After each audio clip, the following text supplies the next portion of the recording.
I've been looking for a new cordless vacuum cleaner for a while now, and after doing a lot of research, I decided on this one, and it just came in from Amazon.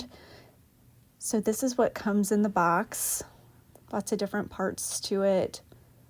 I will do a fast forward of opening it up here, but it came nicely packaged, all secure in the box.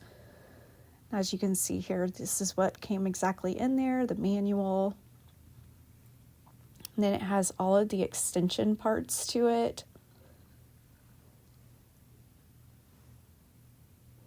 I really like this roller, the design of it to help suck the trash up into the actual vacuum. That's the battery.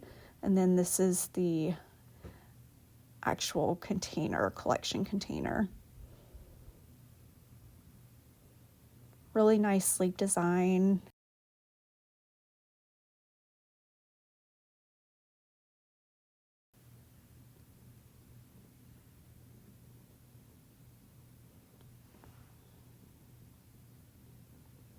These are all the parts that it came with.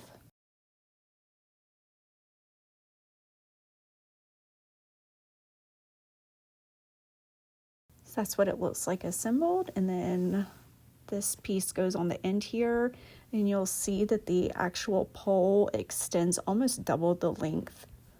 This is an extra filter that was sent with it. And then this is the actual charging cable.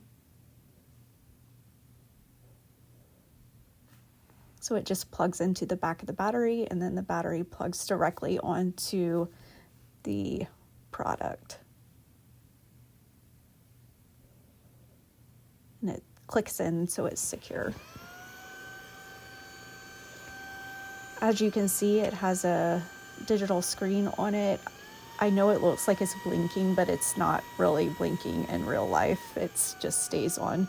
But it has 3 different settings. It has a low, a medium, and a high.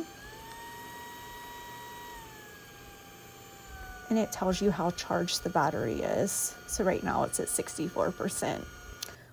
One thing I really like about this is once you push the red button to turn it on, you don't have to hold it. It will continue to run until you push the red button again to turn it off. That's where the handle extends, clicks right into place. And let's test it out.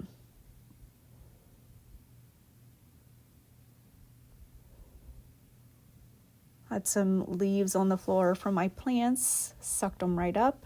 I have this string here, and I was wondering if it would suck it all the way up or get stuck in the actual head, but it sucked it all the way up. Dog hair, got it in one big sweep. So I'm actually pretty impressed with this vacuum cleaner. It's definitely going to be a keeper for me. This is the last test, a Lego piece. Will it suck it up? And it did. Very exciting. So there's a digital screen again. Like I said, it doesn't really blink in real life. It's just the recording of it. And then one thing I really like about this is the actual brush pops all the way out so it can be washed, and it easily goes back in. So all the parts come out, can wash them, just make sure that they're dry really well before you put them back together. But this seems like it's going to be a great product, and I can't wait to use it more often. Check it out.